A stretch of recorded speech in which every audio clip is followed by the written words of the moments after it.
You see the moon? My favorite research is how frum people make choices in terms of Shabbos. Like what's more, would they come in an Uber to the meal? Do they drive? Do they consider an Uber more or less of a chumrah? And it's very interesting, and I get to see it tonight. I get to see it because I'm going to a big meal.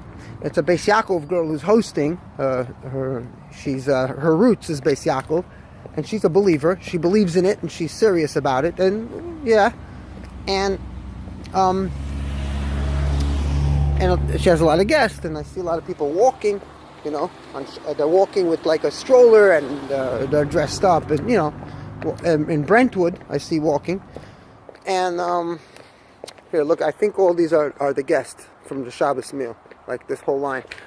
So I like to see how they do it, because it's not when many people do it, it means it's catching on, and it means that it fits in the mind, and it's also similar to something that I figured out this week, that I happened to figure it out when a young from yeshiva boy saw an older guy who's a Chabad chassid.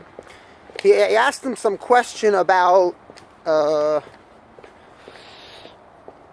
being careful with like women and going to like strip clubs or whatever, sexual, stuff in religion, of course. And the next issue was kosher. So he says, if you're strict in kosher, why aren't you strict in women? The young boy asked. So I asked the young boy, did you ever see someone who is strict with women? He's mamish, very strict. He'll never do anything.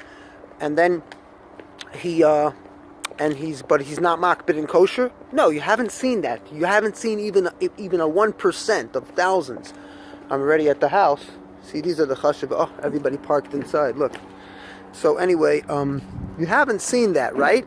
So that means that kosher is a certain type of psychological imprint. It's got nothing to do with which Aveda is more important. As one guy explained on the internet recently, some Rav, he said that eating treif is a certain lav that's not even a real problem, but speaking Lashon Hara, you're over on a few lavim, so it was amazing, and the thing went viral. But the important thing is that there are no people that are makbid in znus, but are not makbid in kosher at all. Like they say, what's kosher anyway? Tumah v'tara, not a moral problem and not a real problem, because tumah v'tara doesn't exist. Oh, all these guests are here. It's so beautiful. Okay, see you. Bye.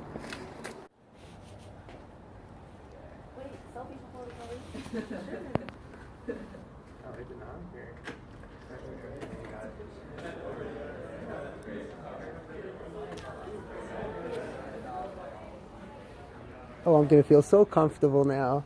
Yossi.